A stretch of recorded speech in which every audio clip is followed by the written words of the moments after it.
बादशाह अकबर अपने मन में आने वाले हर तरह के सवाल, चाहे वह कितने ही उटपटांग क्यों ना हो, हमेशा बीरबल से पूछ लेते थे और अपेक्षा रखते थे कि बीरबल उसे उसका उत्तर दे।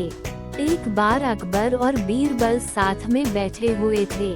तब अकबर ने बीरबल से कहा, बीरबल, मुझे एक ख्याल हमेशा ही आता है कि तुम जो इतने बुद्धिशाली हो, तो तुम्हारे जो पिता है वो कितने बुद्धिशाली होंगे।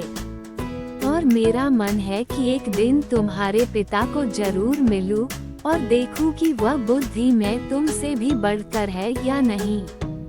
बीरबल ने अकबर से कहा, महाराज, मेरे पिता एकदम सीधे साधे, भोले भाले और गांव देहात में रहने वाले सरल आदमी है।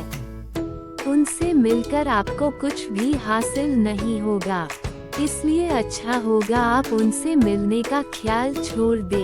अकबर को लगा बीरबल शायद इसलिए अपने पिता से मिलवाना नहीं चाहता क्योंकि हो सकता है उसके पिता उससे भी ज्यादा बुद्धिशाली हो और अपने से ज्यादा बुद्धिशाली व्यक्ति को मेरे सामने लाकर वह अपना महत्व कम नहीं करना चाहता होगा। अकबर ने बीरबल की एक न सुनी और उसे हुक्म दिया कि अगर 8 दिनों में उसने अपने पिता से उन्हें नहीं मिलवाया तो परिणाम अच्छा नहीं होगा। बीरबल के पास और कोई चारा नहीं था, तो बीरबल ने गांव से अपने पिता को संदेश भिजवाकर बुलवा लिया। बीरबल अब सच में दुविधा में था, क्योंकि उसके पिता सच में बहुत सरल और भोले भाले आदमी थे। बीरबल ने अपने पिता को अच्छे नए कपड़े खरीद कर दिए और उन्हें एक बात कही कि चाहे कुछ भी हो जाए, अकबर कुछ भला बुरा कहे या गुस्सा करे, आपको उनके सामने बिल्कुल मुंह नहीं खोलना है। बीरबल के पिता अपने बेटे की बात मानकर अकबर के दरबार में गए। उनको देखते ही अकबर ने पहचान लिया कि वह बीरबल के पिता है, लेकिन सिर्फ बात शुरू करने के लिए अकबर ने कहा, क्या आप ही बीरबल के पिता हैं? बीरबल के पिता बिना कुछ बोले वहीं पर शांति से खड़े रहे, जैसे उन्हें अकबर की भाषा समझ में ही न आ रही हो। अकबर ने एक के बाद एक कई सवाल किए, आपके गांव का नाम क्या है? गांव में सभी लोग कैसे हैं? इस साल बारिश हुई या नहीं और फसल कैसी है?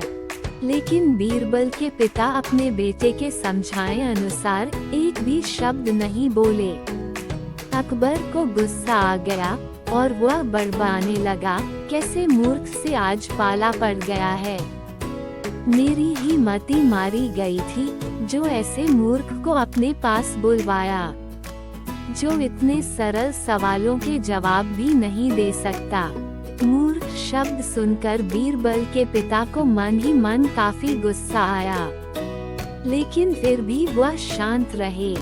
आखिरकार अकबर ने उन्हें जाने के लिए कह दिया। वो वहां से चले गए और घर जाकर बेटे बीरबल को सारी बात बताई।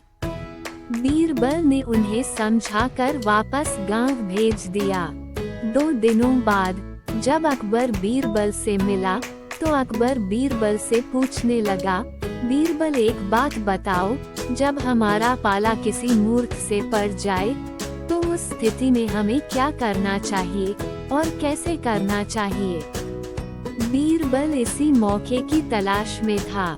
बीरबल ने तुरंत अकबर को जवाब दिया, महाराज, जब भी हमारा पाला किसी मूर्ख से पड़ जाए तो उस स्थिति में सबसे बेहतर जो हम कर सकते हैं वह है चुप रहना। ठीक उसी तरह जिस तरह से मेरे पिताजी आपके सामने चुप थे।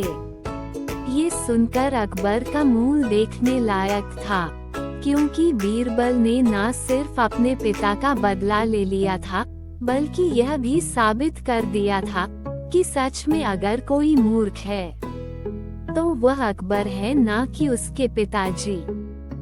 ऐसी और कहानी के लिए हमारे चैनल को सब्सक्राइब करें। धन्यवाद।